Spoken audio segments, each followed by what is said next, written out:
y última mesa redonda, que ahora enseguida le paso el micro al moderador. Solo deciros que vamos a empezar ya porque tenemos que terminar a las 9 menos cuarto, porque a las 9 cierra la casa, la sede de UGT, que tan amablemente nos ha dejado para organizar este congreso. Solo quería deciros una cosa súper rápida, enlazándolo con lo que han comentado ahora en esta tercera mesa, aunque un poco es lo que pretendemos desde el inicio y el objetivo de este congreso.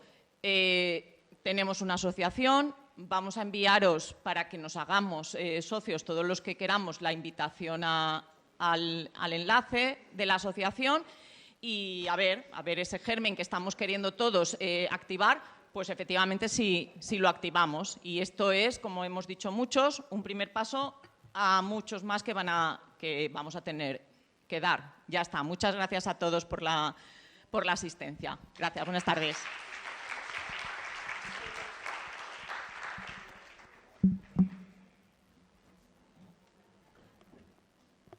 Sí, vale, se escucha mejor. Esto es un poco como ir en bicicleta con los pies atados. Una vez salgamos de aquí hay que seguir pedaleando, hay que tener ideas para hacer cosas. Si dejamos de pedalear nos caeremos.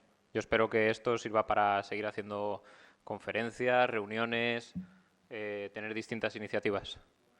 Bien, vamos a pasar porque, de nuevo, la segunda, o en este caso la cuarta mesa redonda tiene menos tiempo que la anterior.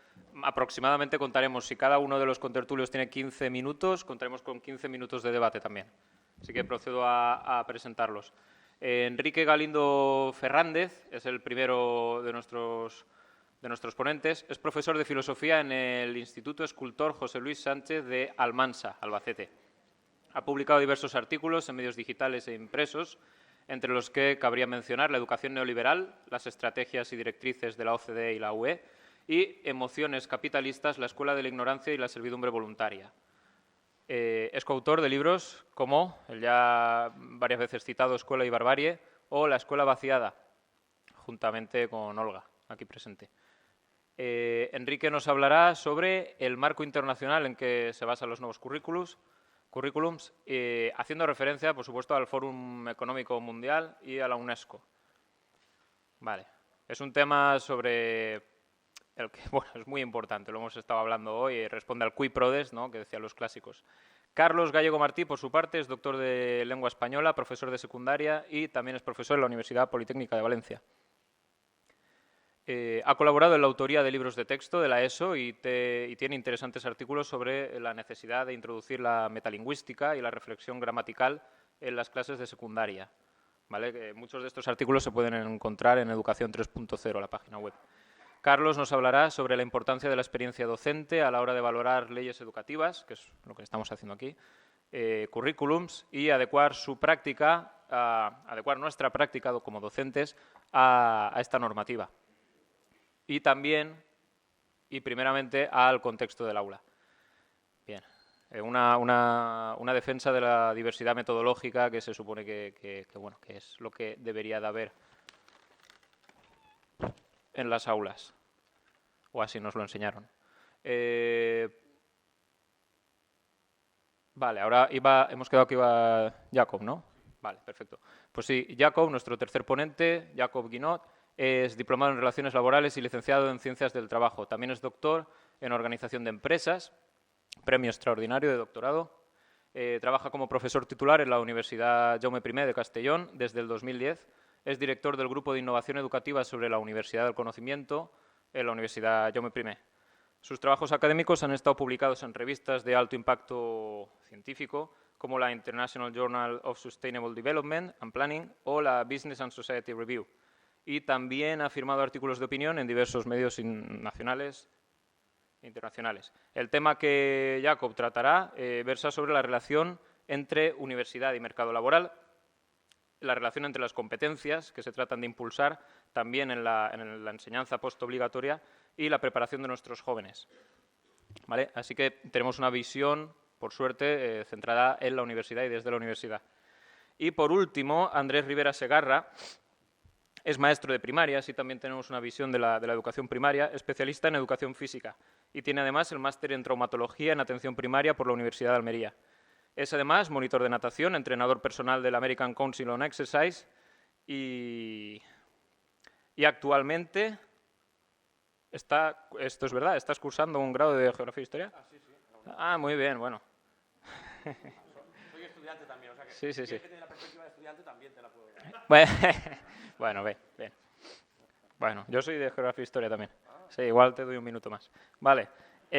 Andrés nos hará una comparación sobre los elementos básicos de la LOMLOE y una comparación con la LOMLOE entre la LOMLOE y la LOMCE, por lo que respecta a la primaria. Vale, ha propuesto dos títulos.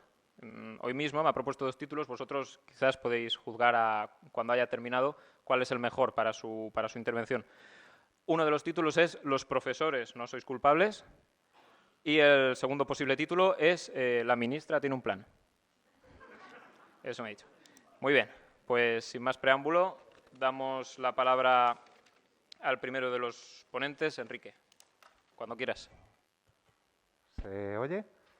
Vale, pues buenas tardes. En primer lugar, pues agradecer, como no, a los organizadores del Congreso la invitación y la realización del Congreso, porque yo estoy encantado, vamos. No por ser ponente, sino porque haya un foro como este. Quería empezar pues, deshaciendo un malentendido que tenemos todos en cuanto a la perspectiva en la que estamos abordando esto, porque todos venimos aquí pensando que somos profesores o docentes o algo así, y yo lo siento mucho, no. No somos eso. Nosotros nos creemos que somos eso, pero no somos eso. Desde el punto de vista de quienes organizan un poco y establecen planes. Os voy a tutear porque sois compañeros, somos todos técnicos en procesamiento de capital humano. Y así es como nos conciben, ¿no? en ciertas instancias. Y entonces esto consiste en que nos acostumbremos a que somos eso, ¿verdad? Mi ponencia va a ser un poco apocalíptica y incluso alguno dirá que conspiranoica. Yo estoy acostumbrado y luego ya pues también me llamarán facha y de Vox, a lo mejor. Pero bueno, que va todo en el paquete, da lo mismo. Lo interesante, lo que yo quería hablar en concreto era esto. Vamos a ver.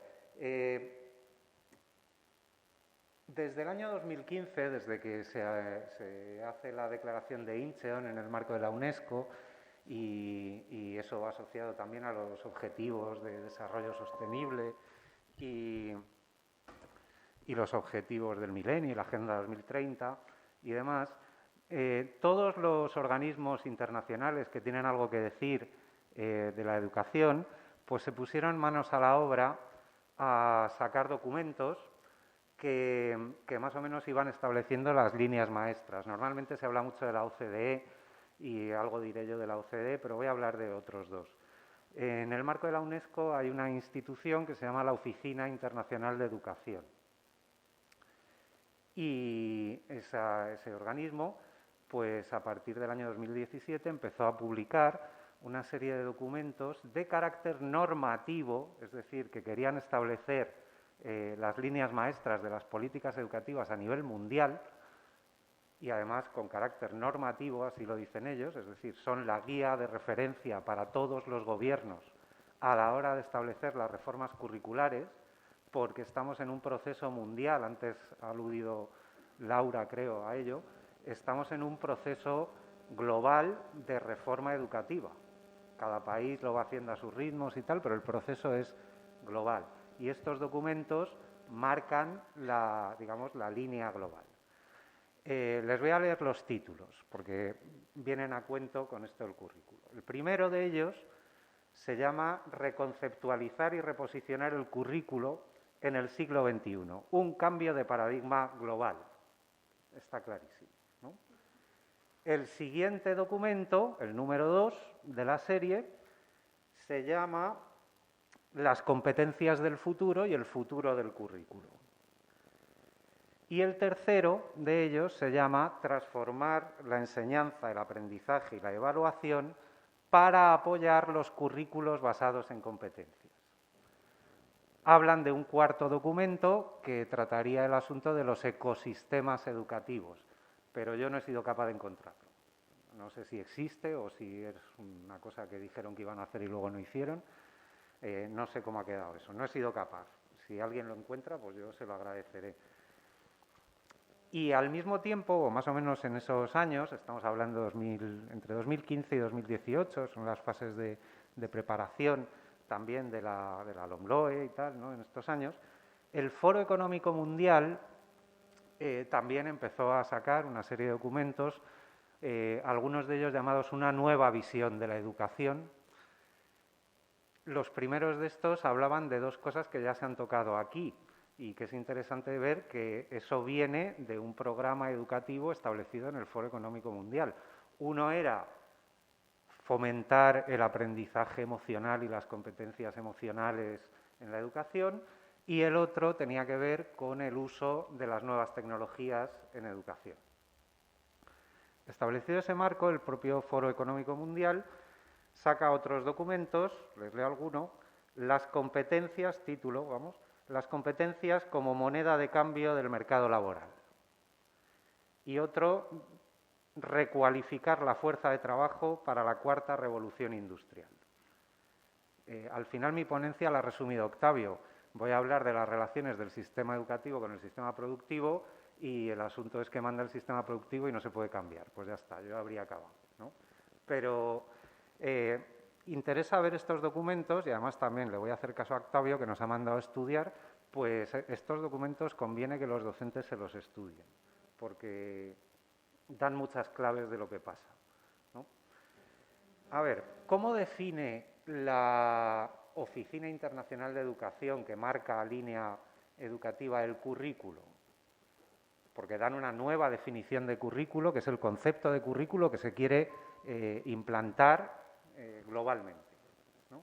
La definición de currículo es, o sería el currículo, una articulación dinámica y transformadora de las expectativas colectivas sobre el propósito, la calidad y la relevancia de la educación para el desarrollo holístico, tenía que salir, inclusivo, justo, pacífico y sostenible, y para el bienestar y la realización de las generaciones actuales y futuras.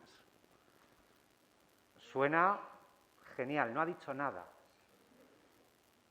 O ha dicho mucho, según miremos, ¿no? Y luego establece unas dimensiones clave de lo que tiene que ser el currículo. El currículo es, según este organismo, una herramienta operativa para asegurar el desarrollo sostenido y pertinente, y ahora veremos lo que es pertinente, de los sistemas de educación y aprendizaje. Un catalizador para la innovación, la disrupción, vaya usted a saber, y la transformación social. Tampoco dice hacia dónde, ¿eh? Pero bueno, nos lo imaginamos. Una fuerza para la equidad social, la justicia, la cohesión, la estabilidad y la paz. Hay altos ideales aquí. Un núcleo integrador de los sistemas educativos, un facilitador del aprendizaje para toda la vida y un determinante de la calidad y de los principales factores de coste de los sistemas educativos. Antes he dicho, somos técnicos en procesamiento de capital humano y también somos muy caros nosotros, costamos mucha pasta y algo habrá que hacer. Y por último, un sistema de aprendizaje permanente por derecho propio. Todo esto es el currículo. O sea que el currículo es todo, vamos, absorbe todo lo que tiene que ser el sistema educativo, ¿no? Bueno, ¿qué plantean? Resumiendo mucho. Plantean que hay que hacer frente a los retos del siglo XXI y a los retos de la cuarta revolución industrial, concepto acuñado en el Foro Económico Mundial, por cierto, ¿no? Y hacer frente a los retos del siglo XXI y la cuarta revolución industrial, pues nos lo aclara qué significa eso el propio Foro Económico Mundial, que para eso está.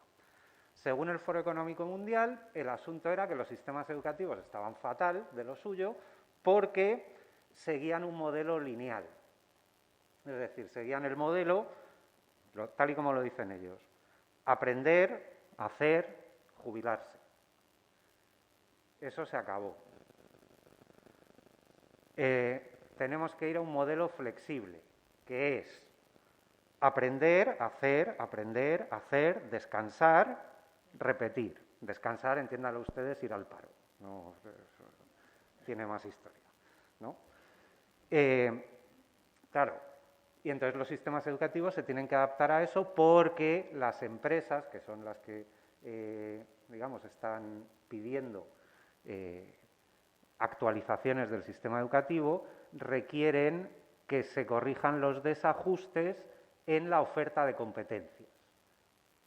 Nosotros procesamos capital humano, que quiere decir sacamos al mercado competencias. Y luego los empresarios de ahí escogen, ¿no?, las que les vienen bien.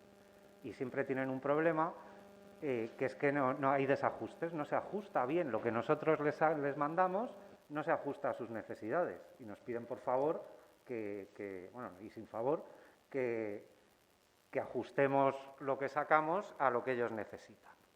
Pero claro, ¿qué es lo que necesitan? Aquí está el tema, ¿no? Este es el meollo. ¿Qué necesitan? Pues, claro, un poco la concepción que se tiene y los retos del siglo XXI son, mire usted, como las tecnologías y las ciencias avanzan, que es una barbaridad, pues cada vez necesitamos menos mano de obra.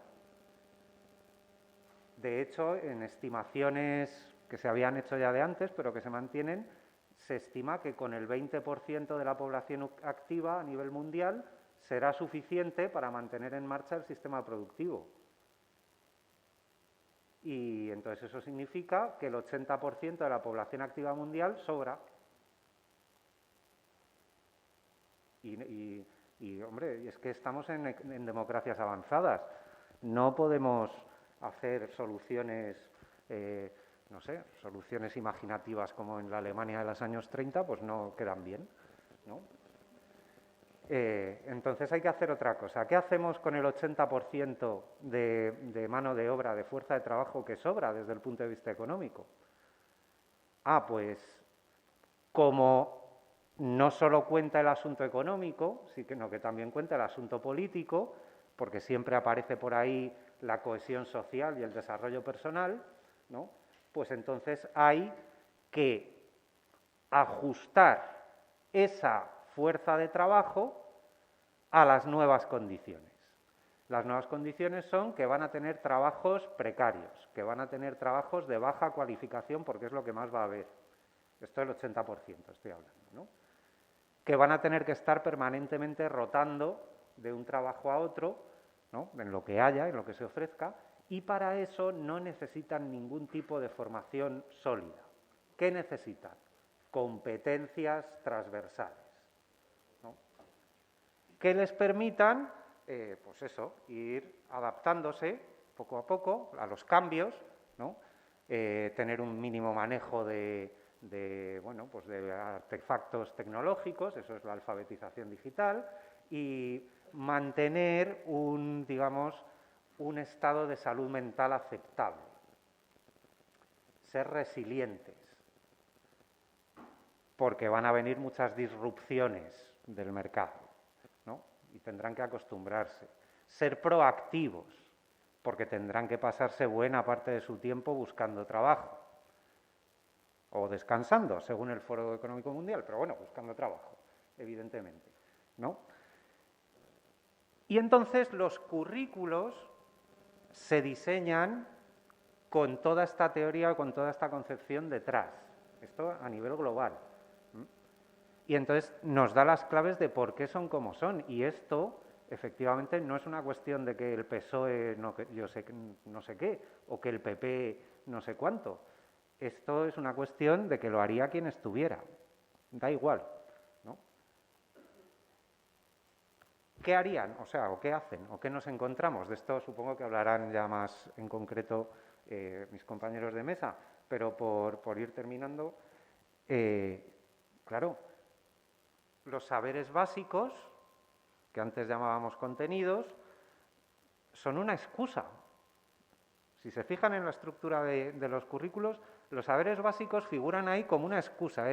Toma esto como excusa para conseguir una modificación de la conducta del alumno de tal manera que se acostumbre y que esté más o menos preparado para las condiciones que van a ser su vida, que va a ser rotar de trabajo precario en trabajo precario, y que al hacer eso, como hay que mantener la cohesión social y la estabilidad social y que no haya estallidos, pues que se acostumbren a que esa es, digamos, lo natural, ¿no?, a lo que van a estar acostumbrados, y que además, si no encuentran trabajo, pues será culpa suya, porque no han sido suficientemente proactivos o suficientemente resilientes o lo que sea, ¿no?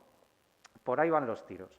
Entonces, no sé ya cuánto me quedará de los 5 minutos, seguramente menos uno.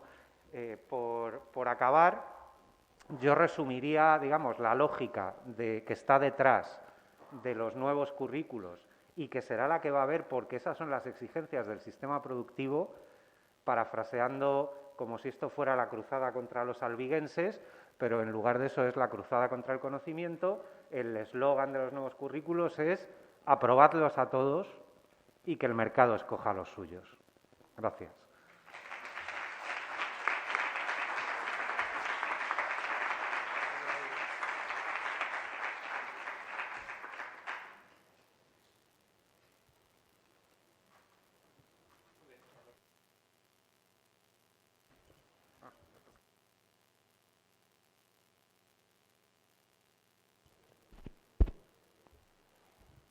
Hola, buenas tardes.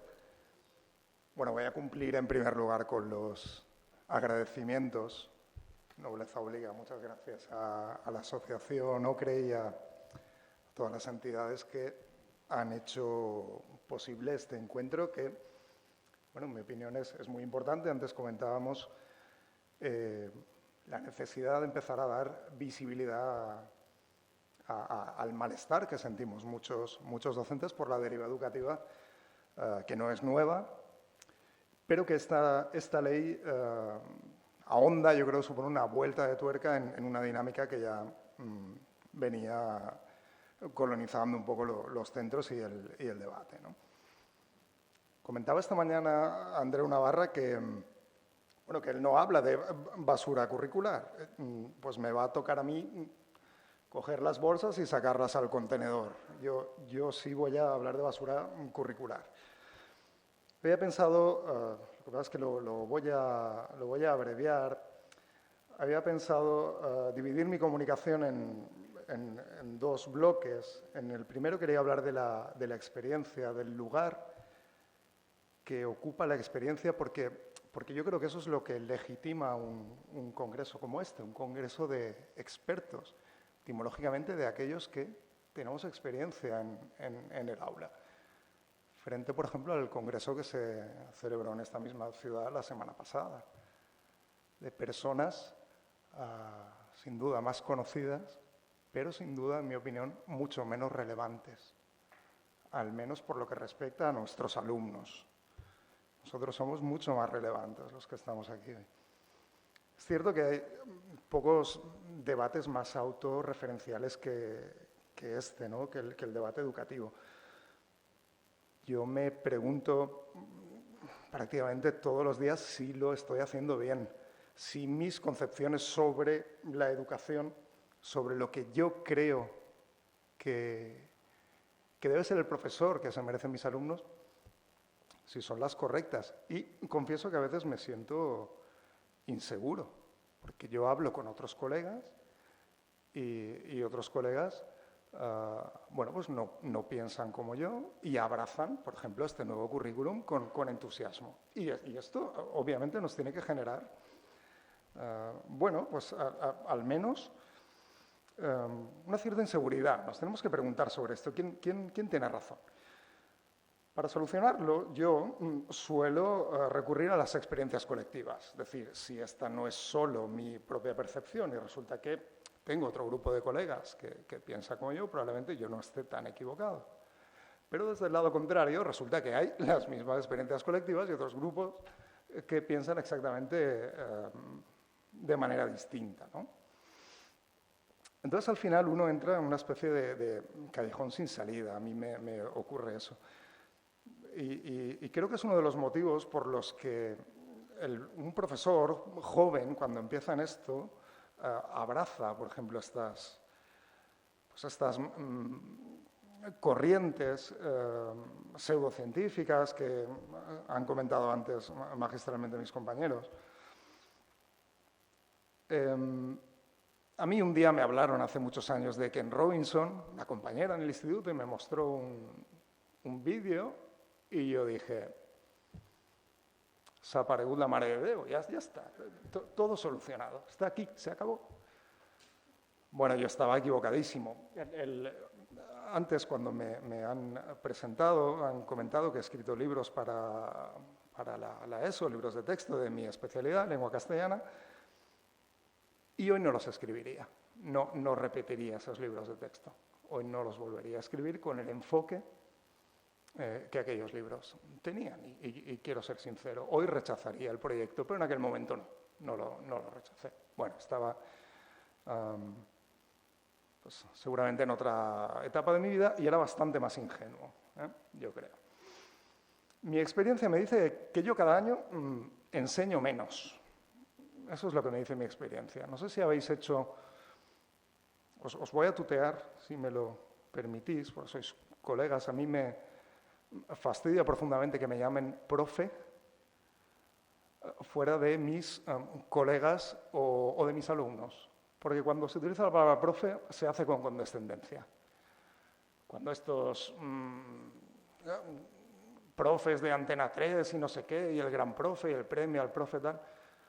Me parece profundamente venenoso ese acortamiento léxico, pero no aquí. Aquí me siento a gusto entre profes. Os habéis hecho, decía, el ejercicio de abrir vuestros archivos del ordenador e intentar poner en un curso actual el examen que poníais hace 10 años. Yo hago este ejercicio de masoquismo de vez en cuando.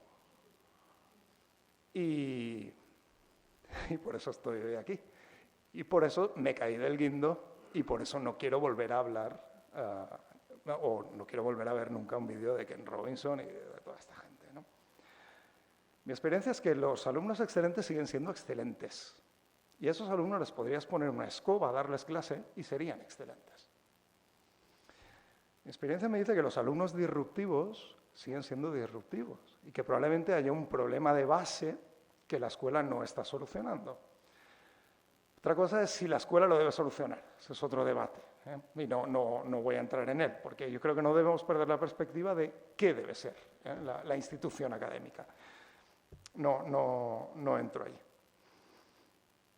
Y creo que los grandes perjudicados son, podríamos llamar, bueno, los que están entre estos dos extremos, la clase media, que son el grueso de nuestros estudiantes. Estos sí que están aprendiendo menos, es que están aprendiendo menos. Y a mí me parece evidente. Pero claro, alguien me podría decir, bueno, es que, Carlos, es que la investigación y la experiencia dice que no están aprendiendo menos, que la investigación científica dice que no aprenden menos, que aprenden de manera distinta. Y entonces saben, desarrollar capacidades y habilidades que antes, con estos enfoques memorísticos, pues no tenían. Bueno, mirad, yo he leído estudios con apariencia de corrección académica, estudios sesudos que decían que la ratio no importa. Cualquier debate educativo debería empezar, en mi opinión, por aquí. Por lo tanto, ¿cuál es el lugar que debe ocupar la experiencia? Lo comentaba antes Octavio y yo estoy muy de acuerdo. Y es que la educación es una actividad humana, no podemos perder esto de vista. Y no podemos proceder en educación como procedemos con las ciencias experimentales, por ejemplo, puesto que hay una diferencia epistemológica fundamental. Ocurre también con la lingüística, que es mi campo. En la investigación lingüística, aparte de las hipótesis plausibles y de la investigación bien diseñada, ocurre que la lengua no es solo objeto de la investigación, también es sujeto, porque el investigador es hablante y no puede prescindir de su condición de hablante. Y eso impone una epistemología, ¿de acuerdo? El acto de aproximación a la lengua desde la filosofía y la lingüística no puede ser solo la observación, como lo es en la física, por ejemplo. También es la intuición. Y creo que esto es extrapolable a la educación. No podemos prescindir de la experiencia. Y esto es lo primero que me gustaría dejar claro, ¿no? La experiencia es fundamental. La investigación científica actúa como una fuerza niveladora, como una fuerza generalizadora. Y nos puede guiar, pero nunca, en mi opinión, determinar. Porque luego nuestra experiencia, nuestro acto intuitivo de estar en una clase, hemos sido alumnos antes que profesores, y esto se lo digo muchísimo a mis alumnos. Es decir, es que yo estaba allí sentado ayer. ¿Qué me estáis contando? Es decir, puesto que no podemos prescindir de esto, ¿no? De nuestra experiencia como alumnos y de nuestra experiencia acumulada como profesores, como no podemos prescindir de este acto epistemológico de la intuición, creo que la diversidad metodológica en el aula es necesaria. Creo que es positivo que nuestros alumnos tengan profesores que enfoquen en conciencia y de una manera honesta la asignatura como crean más conveniente, como su experiencia, sin prescindir, por supuesto, de la investigación, vuelvo a repetir, como su experiencia le diga que puede ser más conveniente para llegar a esos alumnos.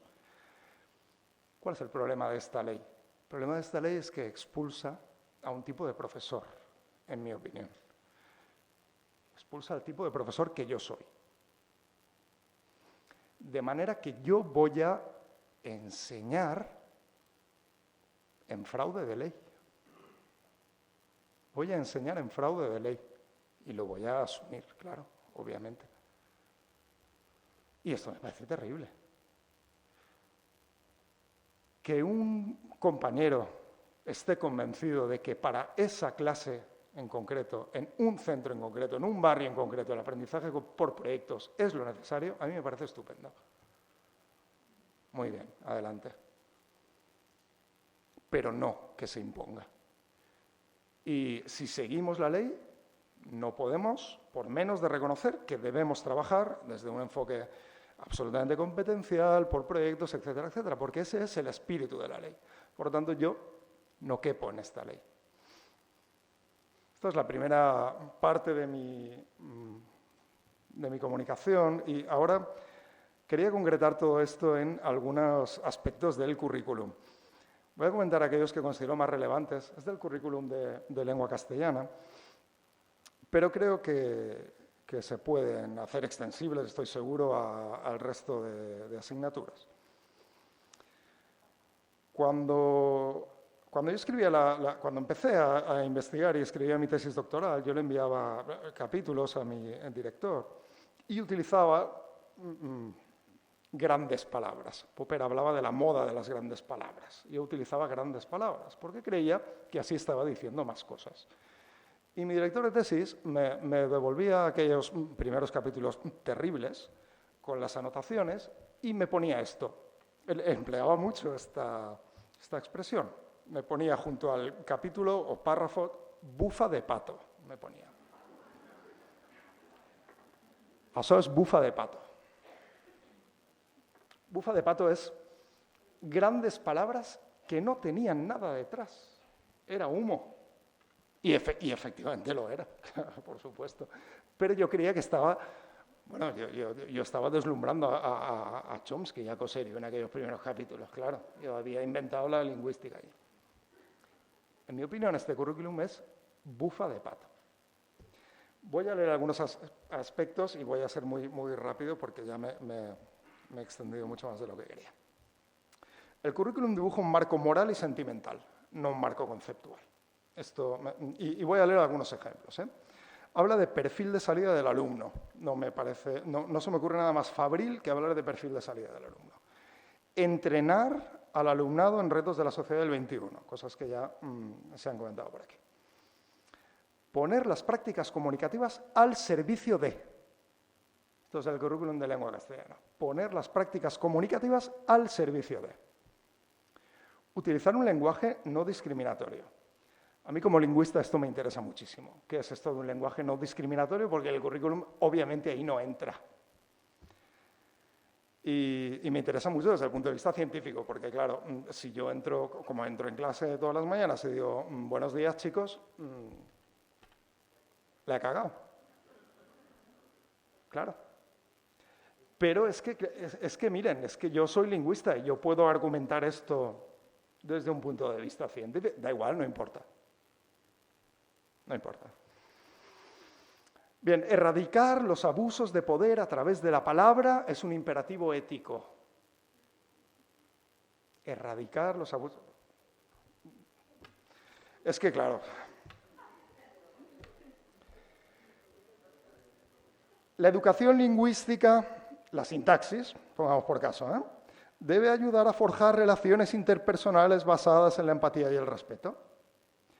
Claro, yo tengo que proponer como análisis sintáctico, Juan vive en la calle de la Piruleta, en la casa de la gominola. Esto sería un poco la cosa, ¿no? Bueno, los saberes básicos del currículum se enuncian como estrategias. Los conceptos son estrategias. Participación activa, toma de conciencia, estrategias de movilización, lectura con perspectiva de género. Esto requiere también una aclaración, lectura con perspectiva de género. Porque mirad, yo no puedo volver a hablar del arcipreste de Ita en clase. Yo necesito una aclaración de esto.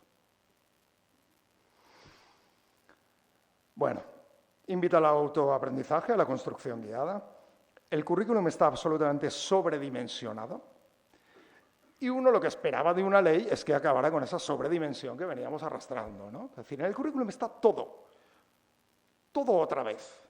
Son círculos concéntricos, de manera que cada año estás dando lo mismo con una mayor amplitud. No es un currículum racional en absoluto, no es un currículum que está pensado, está, como digo, sobredimensionado. A mí me parece imposible abarcarlo en una comunidad en la que la lengua castellana tiene 3 horas semanales. Es imposible. Y además se me pide que incluso en bachillerato, en una de esas 3 horas semanales, se haga una lectura comentada y dialogada en clase. Bueno, en el currículum está todo.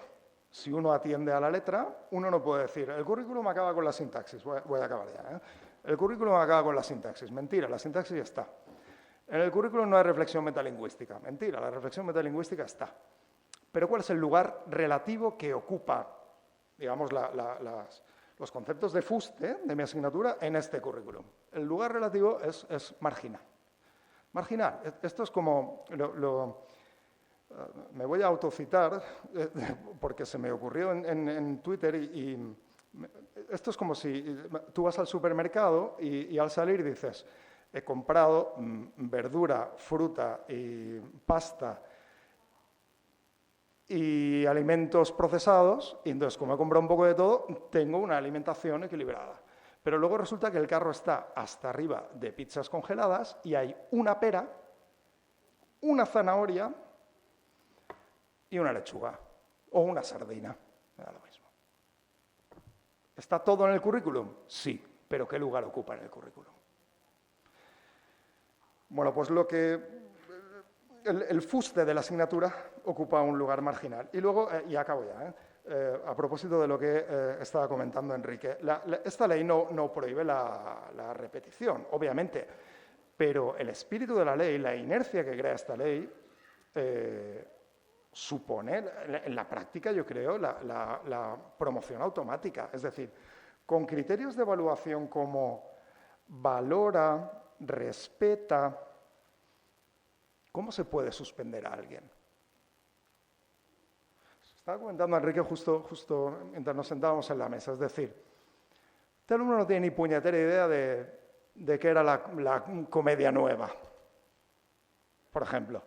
Pero es que ha mostrado un cierto interés, la ha respetado. Claro, yo no lo puedo suspender porque es que ese es el criterio de evaluación. ¿Ha mostrado sensibilidad hacia las obras de Lope de Vega? Sí. ¿Sabía? No sabía nada. Bueno, tendrá que aprobar. Y acabo ya mi intervención. Y esto genera y esta es una conversación que tuve el viernes con una compañera de instituto, genera una tremenda desigualdad, se ha comentado aquí también. Si da la casualidad de que en determinado instituto nos juntamos una serie de docentes que decidimos actuar, entiéndaseme bien, en fraude de ley, y en otro no, en otro acatan la nueva ley, son unos convencidos, etcétera, etcétera, y la aplican en toda su dimensión. Estamos generando una desigualdad insoportable, terrible. Estamos fallándole a la sociedad, fallándoles a los alumnos y pervirtiendo la esencia de esta institución académica que es la escuela. Y bueno, ya he acabado. Muchísimas gracias por la atención.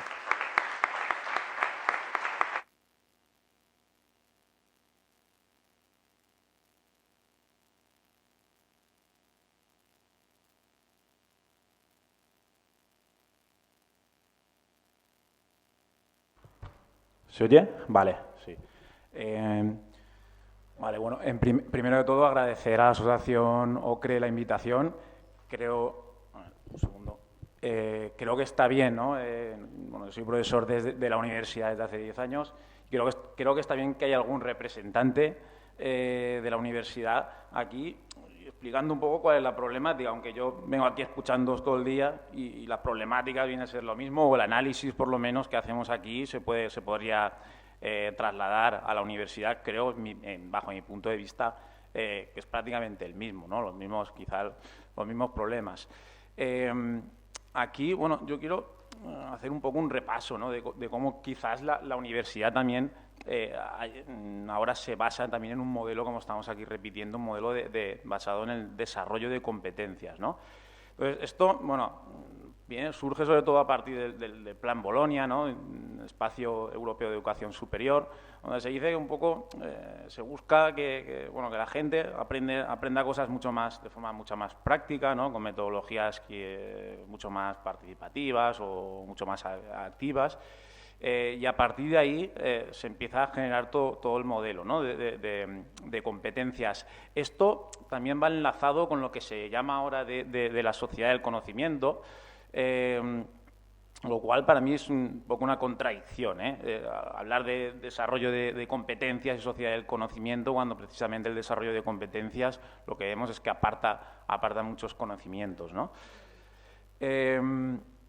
Esto, bueno, también enlaza, ¿no? con todo lo que aquí se ha comentado algo, ¿no? Sobre todo el tema de los objetivos de desarrollo sostenible, ¿no? Se supone que la universidad y la docencia y la educación tiene que estar dirigida a intentar resolver pues toda una crisis social, sistémica y medioambiental. Y vemos también, ¿no? que muchas veces cuando presentas un proyecto, por ejemplo, de innovación docente en la universidad, pues una cosa de las que te reclaman es que vincules todo lo que vas a hacer en ese proyecto con los objetivos de desarrollo sostenible. Entonces, a lo mejor yo soy profesor de dirección de empresas y a lo mejor ahí es fácil, pero bueno, lo veo mucho más complicado después eso enlazarlo y tampoco a veces veo que tiene demasiado sentido, ¿no? A veces, bueno, pues si contribuye a esta cuestión está bien, pero a veces yo creo que la función básica de la universidad es que la gente aprenda conocimientos que sean interesantes, ¿no? Todo esto, bueno, lo comentábamos porque al final yo creo que, lo comentaba aquí mi compañero, ¿no? El modelo de nuevo modelo de universidad, ¿no? Basado en el desarrollo competencial, busca básicamente que el estudiante se adapte a un mercado laboral, ¿no? Un mercado laboral que, ya se ha dicho aquí también, pues busca un tipo perfil, un sujeto, ¿no? Un perfil de trabajador que se adapte, que hemos dicho aquí, hemos hablado de resiliencia, que acepte el cambio, que acepte las dificultades, ¿no? Y eso creo que es un poco un tipo de competencias que también creo que se están tratando de impulsar, ¿no? Dentro de la universidad. Aparece el lema el discurso de aprender por todos lados, pero tampoco queda demasiado claro qué es, lo que significa, y al final creo que es un lema vacío, ¿no? Nadie me acaba de explicar nunca bien qué significa esto, ¿no? Pero al final aprender, y creo que al final la gente no acaba aprendiendo, y después vemos como desde sobre todo en instancias altas de la universidad, se intenta promover todo lo que son metodologías activas e innovadoras, ¿no? En este caso. Aquí tengo que decir que hay una parte del profesorado que se niega, se niega a hacer este tipo de cosas. Estas muchas veces son ocurrencias, cosas que uno incluso ha puesto voluntad. A veces nos hemos formado en metodologías como la clase invertida, Flipped Classroom y tal, y luego muchos nos hemos bajado del barco porque luego hemos visto que esto al final no funciona bien, ¿no? Eso es una sensación que yo palpo, ¿no? Hace 4 o 5 años sí que es algo que se aplicaba, se promovió mucho, había un profesor que creo que sí que estaba aplicando esto en sus clases, pero me da la sensación de que muchos hemos vuelto a lo que es la clase magistral y a las horas de prácticas, y creo que por una cuestión pragmática, de que lo que acaba, creo que porque lo que acaba, si el profesor se da cuenta de qué es lo que realmente está siendo útil para el alumno. Y luego hay fanáticos, también de la universidad pasa esto. No sé qué porcentaje somos de cada parte, pero hay un buen porcentaje de gente que son fieles creyentes de esto de las nuevas tecnologías, de clases innovadoras. Y ahí un poco hay una dicotomía, ¿no? Entre dos perfiles seguramente de profesorado totalmente distintos, pero creo que todavía en la universidad no me da la sensación que se ha impuesto tanto como en secundaria. Creo que quizás hay más libertad de cátedra, o quizás el profesorado, no sé, creo que no lo veo tan propicio a aceptar estas metodologías tan fácilmente. Hablo siempre de mi sensación, de lo que veo yo en mi entorno inmediato. Y luego, bueno, todos estos, lo que sí que coincide, que estamos observando, es que todas estas metodologías que hemos hablado aquí durante toda la jornada, ¿no? de aprendizaje cooperativo, de que el alumno participe, que haga más que pensar, haga cosas que sean útiles, que utilice las nuevas tecnologías, tal, coinciden con el desarrollo de lo que se llaman lenguaje más empresarial, las soft skills, ¿no? Ahí tenéis algunas, hay más, ¿no? Trabajo en equipo, resolución de problemas, adaptación a los cambios, empatía, liderazgo. Aquí podemos poner cualquier cosa como inteligencia emocional, podemos hablar de resiliencia. Todo esto son los soft skills. Y da la casualidad, o la sensación que yo tengo es que son estas metodologías activas innovadoras las que se centran precisamente en desarrollar esas soft skills.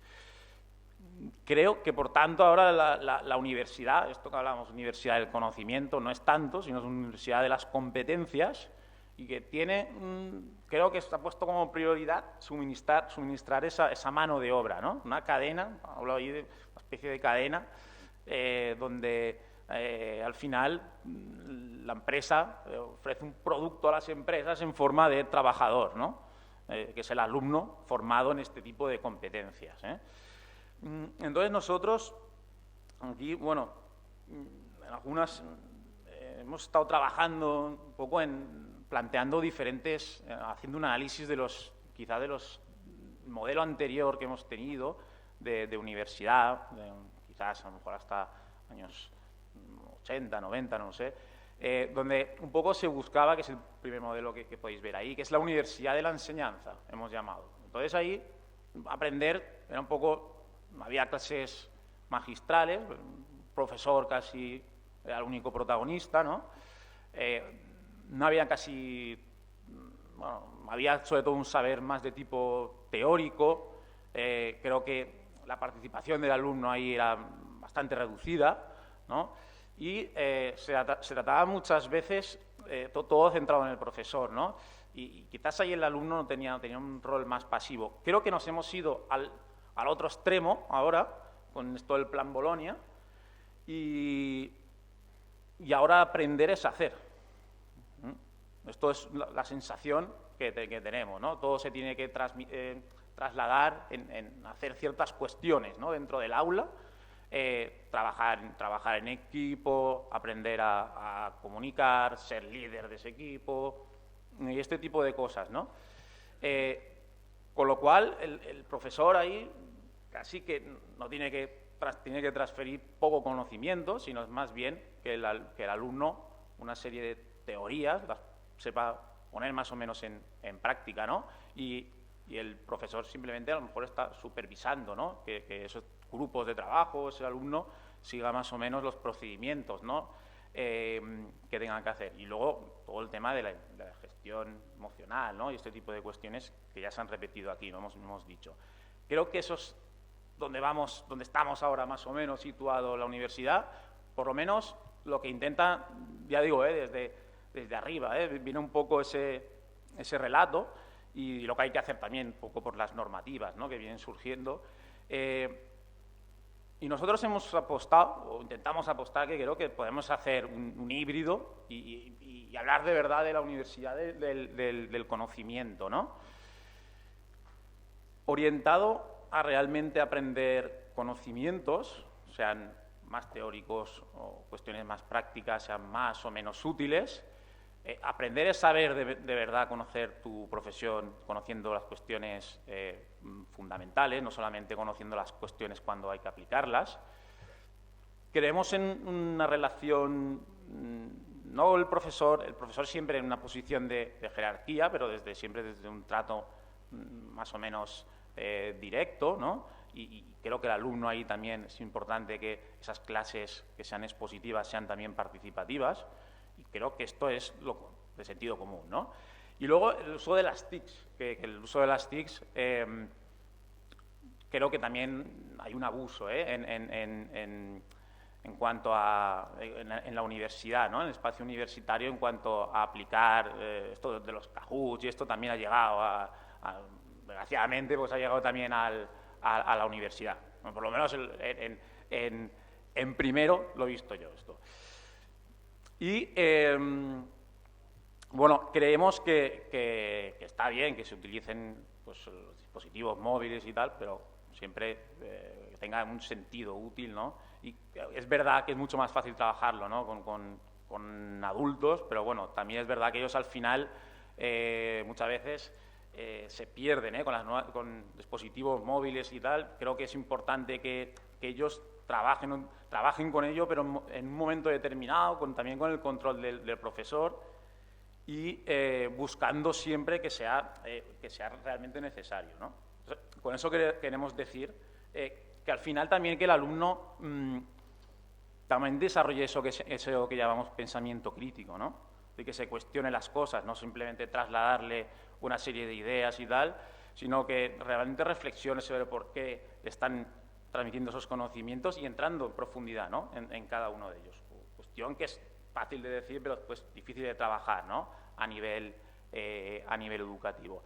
Entonces, aquí nosotros estamos trabajando un poco en un proyecto de investigación, ¿no? sobre estas cuestiones, y sí que detectamos, creo que los mismos problemas. Baja motivación en el estudiante universitario, bajos conocimientos y baja concentración. Y baja de concentración, esto pues, seguramente nos pasa a todos, el uso de las tecnologías pues una cuestión común. Lo que estaba diciendo al principio también, ¿no? Pierde la transferencia de conocimientos, pierde valor dentro de la universidad y eso hace que el profesor también pierda valor, pierda estatus, pierda autoridad, pierda prestigio, directamente. Vemos una universidad también muy adicta al consumo de novedades, quiero decir, de qué nuevas tecnologías llegan, qué nuevas metodologías también que puedan ser útiles. Y repito, el concepto de modernidad líquida que se ha comentado esta mañana de Bauman, ¿no? Es decir, una sociedad que no tiene un eje de referencia, sino que va moviéndose según el sentido de la moda, ¿no? Repito ahí que esa universidad competencial funciona, creo que está funcionando como una correa de transmisión entre capital y trabajo y creo que también, estábamos diciendo, un excesivo sometimiento a las TIC, ¿no? Yo soy profesor de dirección de empresas, entonces, ¿qué es lo que detecto? Que los conceptos que vienen de empresa, al final, en un determinado momento, no sé por qué, pero acaban después en el mundo educativo. acaban en la educación. Y aquí hablamos de esto de la resiliencia, ya se hablaba en el mundo de la empresa ya desde hace años, ¿verdad? Llega aquí más, bueno, en general, en la política. El otro día hablamos de empoderar al profesor, esto es de empowerment, esto también se ha aplicado en las empresas, un poco delegando toda la responsabilidad en el trabajador, ¿no? Inteligencia emocional, ¿no? Todo esto son conceptos que a nosotros, claro, nos suenan mucho, los de dirección de empresas, y luego vemos que empiezan a caer todo el rato aquí, ¿no? La innovación es un concepto que viene del mundo empresarial también, ¿no? Y hay que ver qué tipo de innovación necesitamos y si es necesaria, ¿no? Yo creo que eso hay que tenerlo claro, ¿no? Aquí parece que la innovación de por sí es buena y se ha implantado la innovación como objetivo en sí mismo, sin valorar si realmente es necesaria o no, ¿no? Adaptación, otro lema, la adaptación de la universidad a su entorno, ¿no? Constantemente. Entonces hay que perfilar un tipo de estudiante, ¿no? Con unas competencias concretas, ¿no? Es la universidad la que se tiene que adaptar al entorno. Nosotros somos más partidarios de que quizás la universidad es la que tiene que cambiar cierto entorno, ¿no? Sobre todo si estamos viviendo un momento de crisis económica, social, sistémica. Pues igual, lo que está mal es el entorno, ¿no? Desaparición de las jerarquías tradicionales. Esto ya está ocurriendo en las empresas. Se delega, se hace responsable al trabajador, se pierden mandos intermedios y a través de ahí pues, se hace todo más eficiente, ¿no? Pero al final es un trabajador que es empresario de sí mismo, ¿no? Y esto creo que pasa al final también dentro de la universidad, donde el profesor ya cada vez pierde más autoridad, ¿no? Todo lo subjetivo y lo emocional, la autogestión, es decir, el alumno se gestiona por sí mismo, igual que pasa en la empresa, el trabajador se debe gestionar por sí mismo sus problemas y el estrés es problema del trabajador. Y luego, por último, diría que apuntalar, ¿no? Esos valores que ahora se traducen en competencias y que creo que son el run run y lo que viene sonando todos los días y lo que se está intentando hacer, ya lo hemos dicho, trabajo en equipo, liderazgo, adaptabilidad, tal, como una manera de enfocar la universidad y, como estoy viendo yo también, de enfocar todo el sistema universitario, ¿no? Y creo aquí que necesitamos darle un vuelco a esto y volver a una universidad que sea realmente un templo del saber, un centro del saber y del conocimiento, y no una universidad al servicio del mercado. Muchas gracias.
Vale, soy de primaria, por lo tanto puedo decir que vengo del futuro, pero no os puedo decir seguidme si queréis vivir. En todo caso os puedo decir corred insensatos. Esta mañana Andreu decía que con terroristas no se negocia.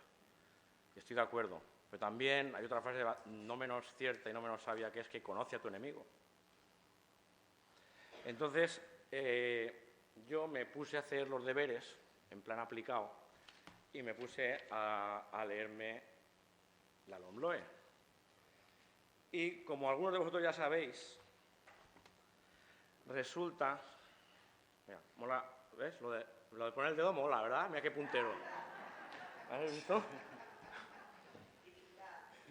Bueno, pues resulta que algunos ya sabréis que las definiciones, que es este trocito de media página, que esto te lo cocinas en una tarde, por lo menos un docente aplicado lo redacta en una tarde, ¿verdad?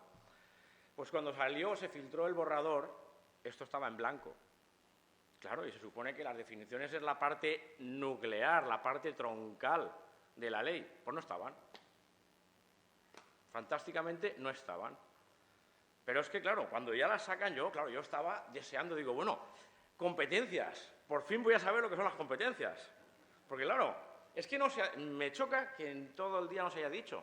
Se han mencionado las competencias y se les ha visto el plumero, de dónde vienen, pero no se ha dicho lo que son.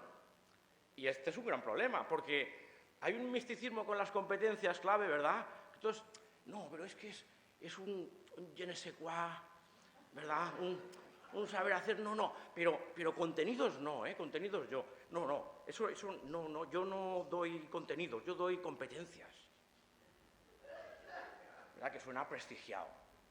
Doy competencias, perdona, Entonces, cuando hubo el confinamiento, a mí, yo era tutor en ese momento, de un quinto, no se lo deseo a nadie, porque fueron jornadas, y mi mujer está aquí, que lo hizo peor aún, y digo peor, porque ella se hacía 16 y 17 horas, 15 horas por jornada, los fines de semana 12, para decir, venga, que se note que es fin de semana, ¿vale? Edité la friolera de 83 vídeos editados, es decir, porque yo dije, a ver, yo no le voy a pedir, decía, no, mándales trabajo. No, yo no voy a mandar trabajo si no he explicado el trabajo, es decir, tú elaboras un trabajo de algo que ya has hecho.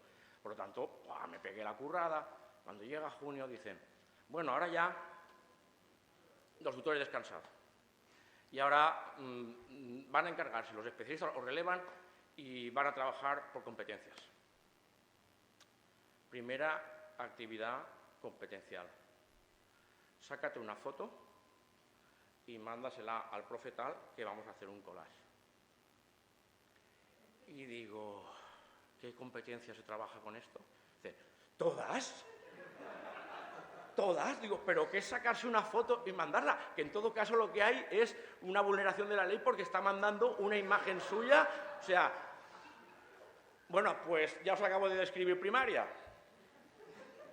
¿Vale? Es decir, yo creo que en esto y más cosas que voy a decir vais a entenderlo todo perfectamente, las cuitas que tenéis y los problemas que tenéis, porque es que esa es la cuestión, que es que una de las cosas que vengo a deciros es que no tenéis la culpa.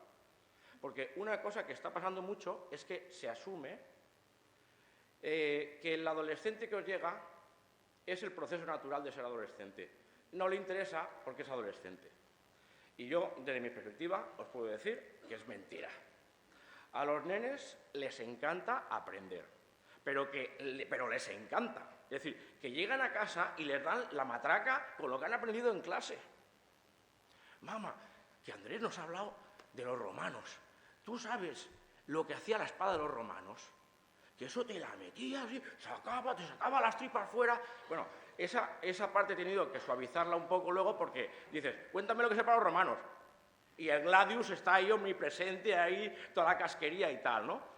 Pero que les gusta aprender. Entonces, igual que les cuentas eso, les cuentas pues del teatro romano o les cuentas cosas que tengan contexto. Pero claro, para eso es necesaria una cosa, que tú sepas de lo que estás hablando. Entonces, había dicho lo de las competencias clave. Acerquémonos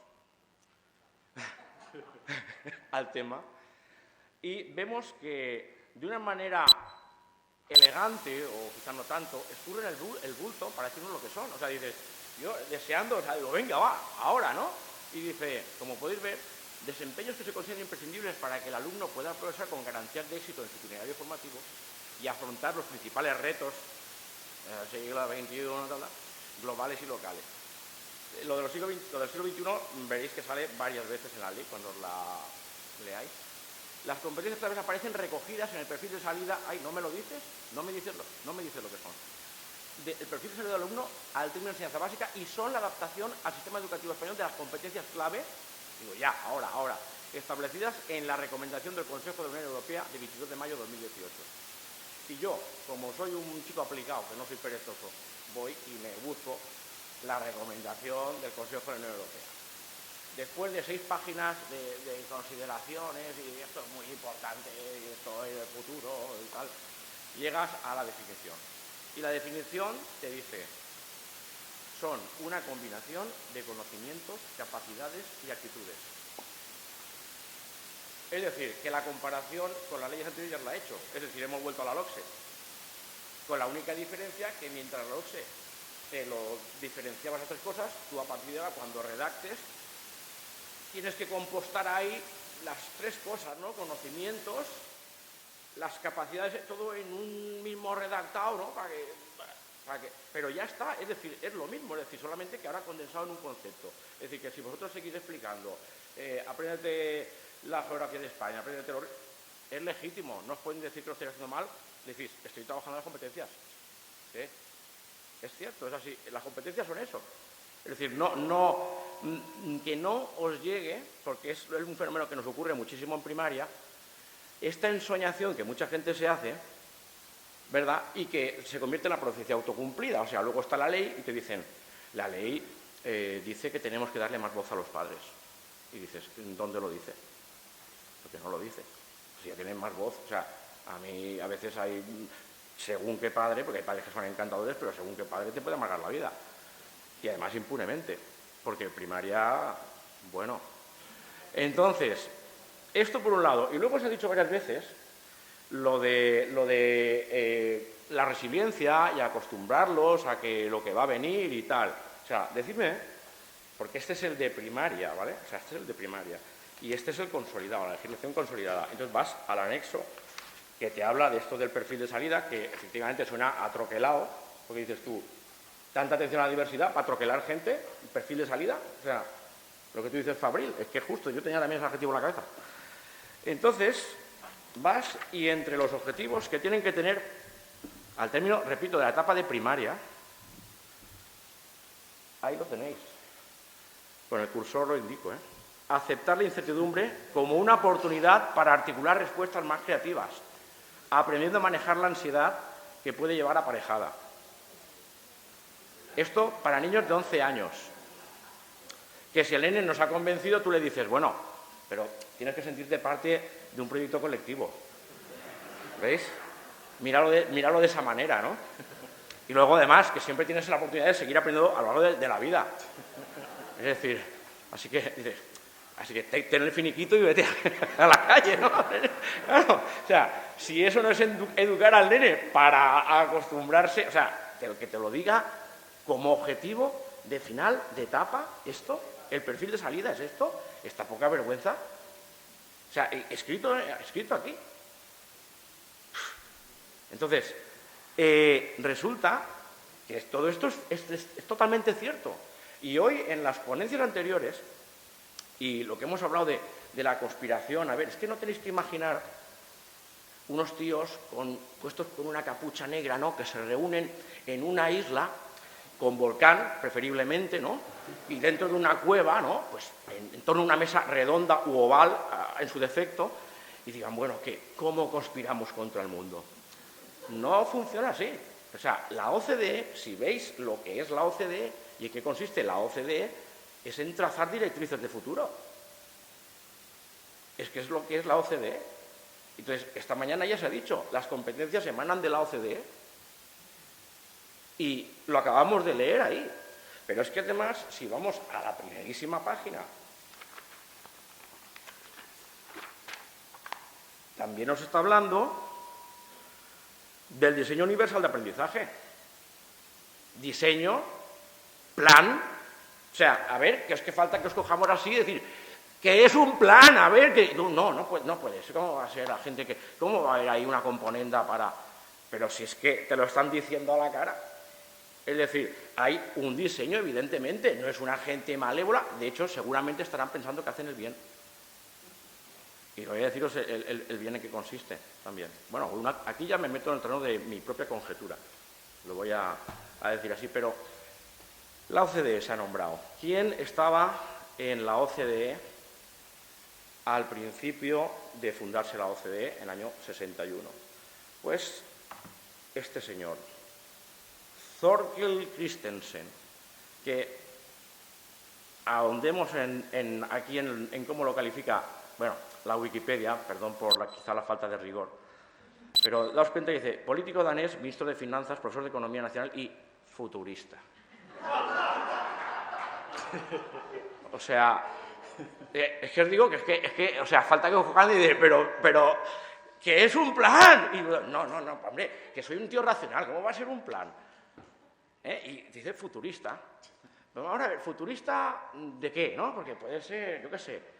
No, pues este Thorkild Christensen, él, una de las cosas que hizo fue un informe llamado, tachán, los límites del crecimiento. Bueno, salió el informe después ya de haber dejado la esta, pero él tenía una preocupación, él era maltusiano. Como estoy con gente secundaria, supongo que entendéis lo que significa esto en cuanto a demografía, ¿no? Esa preocupación por los recursos, es decir, esto no va a dar de sí, ¿no?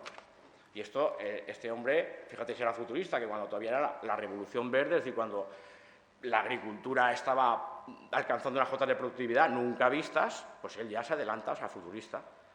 Y entonces, claro, él en la conclusión, no os lo voy a enseñar porque es mi letra de... Yo tengo una reputación de calígrafo, entonces no voy a enseñar la letra de diario, ¿vale? Os la leo. Dice, si el actual incremento de la población mundial, la industrialización, la contaminación, la producción de alimentos y la explotación de los recursos naturales se mantiene sin variación, alcanzará los límites absolutos de crecimiento de la Tierra en la Tierra durante los próximos 100 años. Que esto podría decir, jope, fíjate, que parecía malo y qué empeño ecológico, ¿no? Pero claro, yo me pongo a pensar, ¿no? Y digo, a ver, si yo estoy con Diemenelch, damunt del machet, ¿no?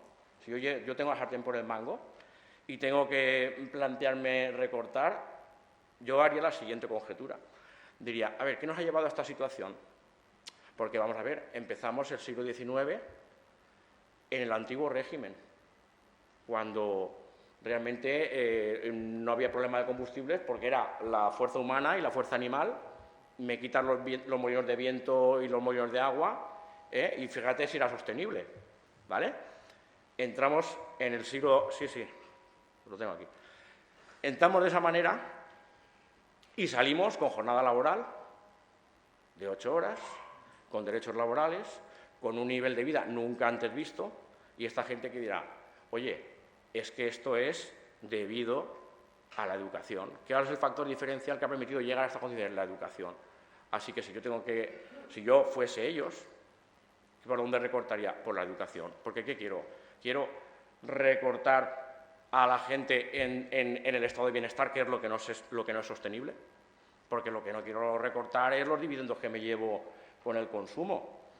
Lo que quiero recortar es el gasto que me llevo en una situación demográfica en la que ahora mismo no nacen reemplazo suficiente para la gente mayor. Entonces, ¿por dónde tiraría? Recortando el tema de la educación. Me cargó la educación o sea, quiero volver a una situación idílica, sostenible, anterior al siglo XIX. Yo sería lo que haría. Y claro, cuando tú ves que lo pones en perspectiva, entonces eso concuerda con que ahora demonicen tanto al siglo XIX. Por eso esta mañana, cuando se ha comentado, a mí me ha dolido un poquito. Porque, claro, yo me he imaginado a esos malignos profesores rurales, ¿verdad?, que iban a alfabetizar chavales que no habían visto un libro en su vida, y que entonces aquellos sí que eran parte de una componenda malvada, una maquinaria de machacar gente. Yo creo que no. Yo creo que aquellos iban con la mejor intención. Por lo tanto, la explicación menos conspiranoica al final es esa. Porque, claro, ¡Ay!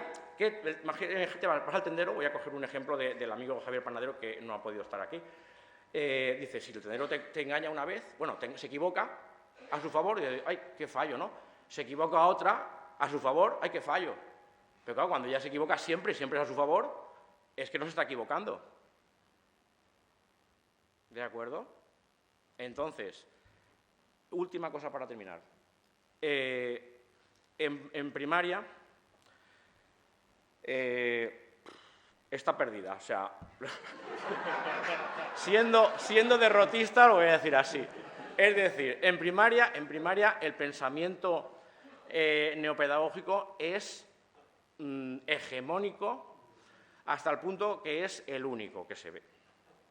Es decir, no hay contestación a ello y no hay una respuesta crítica porque los maestros pues estamos formados en una carrera que es de menú degustación, lo decía yo esta mañana, ¿no? Entonces, no ahondas en nada y luego, además, que tampoco creas que nos forman en lo que luego vamos a enseñar, nos forman en didáctica. Pero, es decir, tú luego, el currículo dice los ríos de España. Yo tengo una maldad que he preguntado varias veces, a lo tonto. Oye, ¿qué quedaba más al norte, el Duero o el Tajo? Aún estoy esperando que uno me diga así, hombre, el Duero, que estás tonto, ¿qué? De verdad que aún lo estoy esperando. Entonces, ya se me ha pasado el tiempo. Así las cosas, te encuentras que parece que es hablar mal de mi gremio, pero no. Lo que pasa es que es hablar mal de una situación de que hay una gente que está silenciada, porque hay gente competente, pero hay gente que se ha hecho el ama del cotarro y es la que está dispuesta a asumir estas cosas tan festivas que nos vienen. ¿Por qué? Pues porque están prestigiadas. Porque si tú a esto le das el barniz de que te preocupas por los niños, esto es muy difícil de vencer. Entonces, la cuestión, ¿cómo se combate? Enseñando y enseñando bien. Es nuestro campo y yo me despido diciéndoos que nosotros que tenemos, en realidad, la sartén por el mango de equipar cabezas, apliquémonos a ello, pero a tope. Porque al final va a consistir en eso, donde tenemos el único punto donde tenemos la palanca. Porque nos piden a la escuela que tenemos que estar para todo, tenemos que ser como decía Andreu, una institución asistencial infrafinanciada. Lo decías algún día en otra ocasión.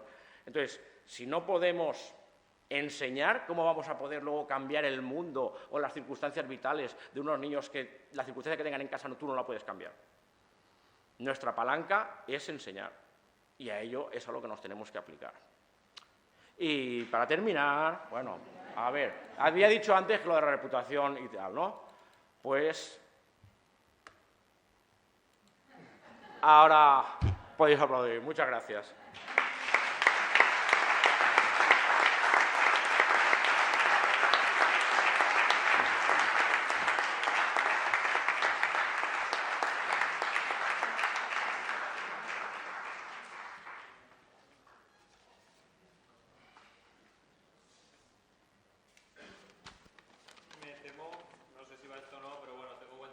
Me temo que no hay tiempo para preguntas, son ya menos cuarto y yo creo que lo más justo será que no dejemos hablar a nadie. ¿Una pregunta? Bueno, la primera mano que he visto es la de Laura, así que...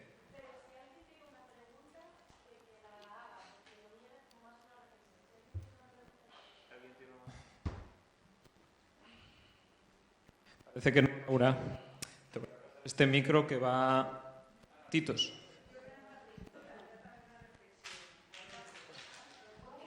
Una proposta? Què fem? Sí? Sí, no, es por...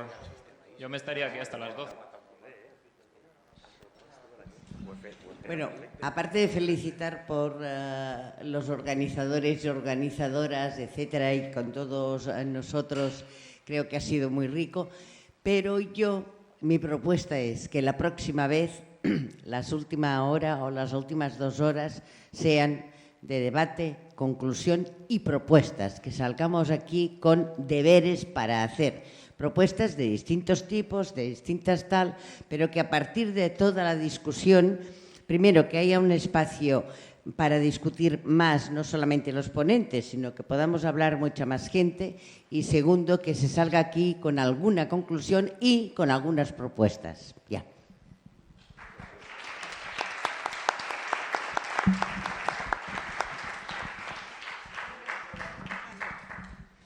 Hola, bona vesprada a tots. A veure, jo sóc docent i sóc de l'escola pública. M'he format en l'escola pública, el meu fill l'he educat en l'escola pública. I avui no he sentit quasi defensar a l'escola pública.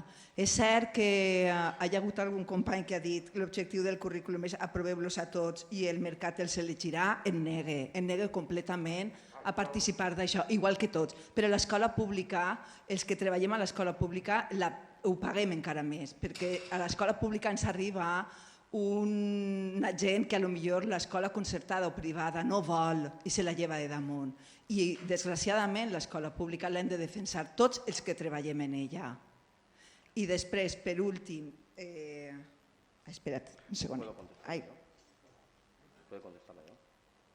Veure, que diu, la llei, és que no recordo qui ho ha dit, crec que és Carlos Gallego, m'ha apuntat així. Diu, la llei expulsa a un tipus de professor. No, a mi no m'expulsa la llei, no m'expulsa. Seguiré sent igual de professional que sempre. Gràcies a tots.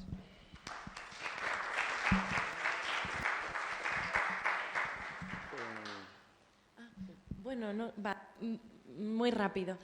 Sobre la bufa de pato que es el currículo, además de una serie de palabras que no dicen nada, que en realidad son la cobertura ideológica de las transformaciones económicas y políticas a las que se estaban refiriendo los compañeros, yo creo que tienen también un efecto muy pernicioso que se traspasa también al alumnado y a la sociedad en su conjunto, que es la de tener, con toda su cobertura de buenas intenciones, una especie de jerga revolucionaria o pseudo-revolucionaria que nos hace a todos pensar que estamos cambiando el mundo, yo qué sé, usando Twitter. Entonces, ese fragmento que has leído de terminar con las opresiones mediante la palabra, con una especie de acción así como taumatúrgica, por la cual, no sé, vamos a hacer la revolución con besitos o algo así, tiene como efecto, como digo, la rebelión alienada y el hecho de que nuestros alumnos y alumnas, y ahora entro a la perspectiva de género, piensen que están haciendo grandes cambios cuando en realidad lo que estamos es ante un gatopardismo político brutal, pero nos tienen entretenidos haciendo la revolución desde el salón, ¿no? Sobre la perspectiva de género, yo creo que es especialmente sangrante y a mí me preocupa mucho porque este asunto de la perspectiva de género, que no de sexo, por cierto, este asunto de la perspectiva de género no solamente sirve para, como todo el resto de contenido en valores, recortarnos tiempo de dar nuestras materias. Yo también soy profesora de lengua castellana y entonces habrás tenido con tus alumnos el mismo debate que yo acerca de la flexión nominal, ¿no? El problema de esta perspectiva de género es que también desde un punto de vista actitudinal, si queremos, está sirviendo para, por la puerta de atrás, revertir los logros que cierto feminismo clásico ha venido realizando, reforzando los estereotipos de género de una forma vergonzosa y lamentable. Por ejemplo, cuando se nos dice que hay que incluir un componente socioemocional en la enseñanza de las matemáticas porque se ve que si no, las mujeres no nos podemos, si no nos hacen llorar, no podemos acercarnos a las matemáticas. Necesitamos una perspectiva, el teorema de Pitágoras necesita una perspectiva de género. Entonces, a mí esto me parece profundamente infantilizador y por la puerta de atrás nos están colando con esta perspectiva de género, insisto, que no de sexo, esta serie de reforzamiento de los estereotipos de género, por no meterme, que no se puede, en el jardín de las llamadas infancias trans, que yo no sé qué piensan aquí los compañeros, pero de aquí a un año, aquí a unos años veremos las consecuencias del problema brutal que vamos a tener.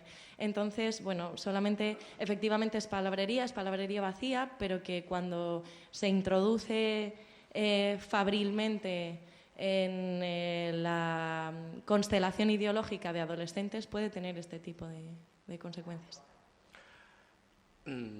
Quería contestar a la compañera que se sentía que la escuela pública no se había defendido. Creo que es lo que hemos hecho todo el día. Creo que es lo que hemos hecho todo el día. Es decir, lo que sí que... Y además que yo tengo la piel muy fina porque precisamente cada vez que uno cuestiona según qué ocurrencias, precisamente le dicen eso, que está afeando el trabajo de otros o que tal, es decir, que se silencia porque se aplica el rodillo de simplemente, pues, bueno, en primaria pasa mucho, voy a decir una cosa, ¿sabéis Eurovisión? Bueno, pues los de infantil son los países del este cuando hay una decisión, ¿me entendéis? Cuando hay una votación, ¡buah!, rodillo, votan en masa, entonces aprueban decisiones que al final, claro, tienen repercusión en primaria, pero como votamos todos, pues, ¡pam! Esto no señalo ningún cole porque yo llevo 19 a la espalda, ¿vale? Pero ¿qué pasa? Que hay una mentalidad que el que uno no la abrace no quiere decir que no defienda la escuela. Es decir, que esto tenemos que tener muy claro, porque de hecho lo que se está es por darle a la escuela un rigor que se le está quitando, y eso no es atacarla. Es que yo ese discurso lo tengo ya tan oído que, lo siento, pero reacciono automáticamente.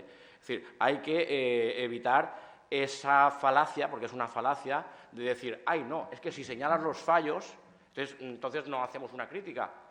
Entonces, no, eso niega la capacidad de poder hacer una crítica, porque claro, haces una crítica y resulta que estás ofendiendo a alguien. Si señalas las vergüenzas del sistema educativo o en qué falla o en qué sería mejorable, entonces ya es que directamente ni opinemos de educación, no ya hacer congresos. Entonces, yo sé muy claro, porque lo conozco a Carlos, que a él le duele la educación como me duele a mí, y le duele porque es un profesor implicado. Entonces, claro, no puede ser que porque señalamos aquello que vemos que está ocurriendo o que nos sentimos que lo que dice el fraude de ley, bueno, pues efectivamente, pero es que ya ni con el fraude de ley. A veces que basta que triunfe una mentalidad para que, a mí me ha pasado, que tú digas, pues hola, buenas, vengo aquí y mi sana intención es dar el currículo. Acabas de oír al pringao esto que ha dicho, que quiere dar el currículo. A mí me ha pasado. A mí me ha pasado de recibir un móvil de 8 meses. Entonces, yo es que ahí tengo la piel muy fina. De que me digan que se está atacando o que se está la educación que no se defiende, como si fuésemos todos una hermandad, una fraternidad, está lejos de ser así, porque cuando uno llega con la ilusa esperanza de dar el currículo, por ejemplo en plástica, y le dice, no, aquí en este cole la plástica es para hacer la decoración de pasillos, para los eventos. Aquí la plástica es para los eventos, o sea que es corta, pega y colorea ad nauseam. ¿Vale? Entonces, claro, tú quieres enseñarle otras cosas, otras técnicas, por ejemplo, pues hacer un cortometraje, a dibujar porque se dibuja poquísimo, ¿vale? Y entonces te miran mal y te llegan a ningunear, y yo lo he vivido. Entonces, no puedo admitir ese discurso de ay, si usted señala en un foro que la educación... yo me siento, pues entonces yo cómo tengo que sentir, porque a mí visité a los 3 sindicatos y me dijeron, bueno, naturalmente vas a pedirte la baja, ¿no? Digo, no.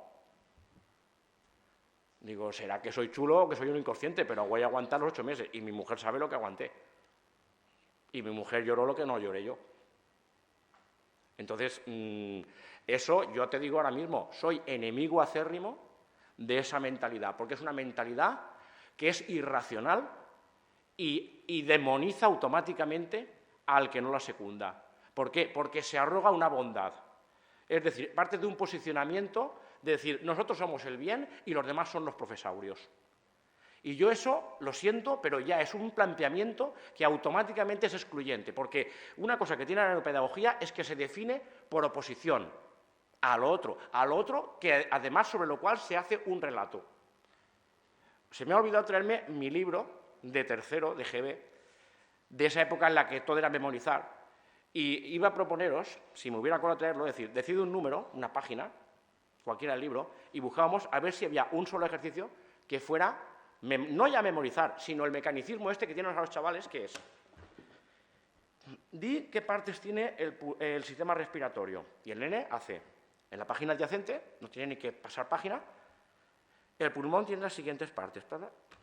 Lo copia y le dices, ¿qué acabas de contestar? Ah, no sé, pero ya te lo he hecho. Porque claro, el nene, una cosa que sabe es encontrar la concatenación de 3 palabras seguidas, ahí, eso sabe hacerlo, lo hace y ya ha terminado. Pues ahora es como está funcionando ahora mismo la educación. Ahora es el 90% de lo que se hace cuando se hacen actividades en clase es eso. El ejercicio de pegar, o sea, de copiar el huequecito que está al lado. Y luego, para quitarnos la mala conciencia y que los chavales tienen derecho, pues hacemos un evento. Porque, claro, el evento es necesario porque, oye, las emociones, ¿no? Porque, claro, si no, tú vas cojo por la vida, ¿no? De hecho, yo estoy traumatizado, como podéis ver. Y ya está. Qué gusto me he quedado. Que era lo que venía a decir.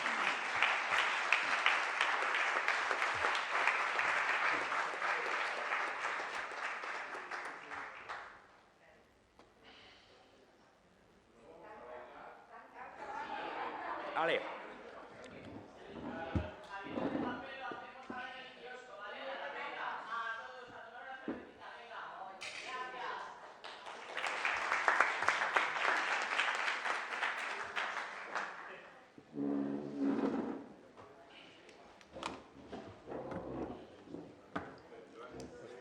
Tiene infiltrado esta. Siempre infiltrado. Hombre, hay que plantar batalla, ¿no?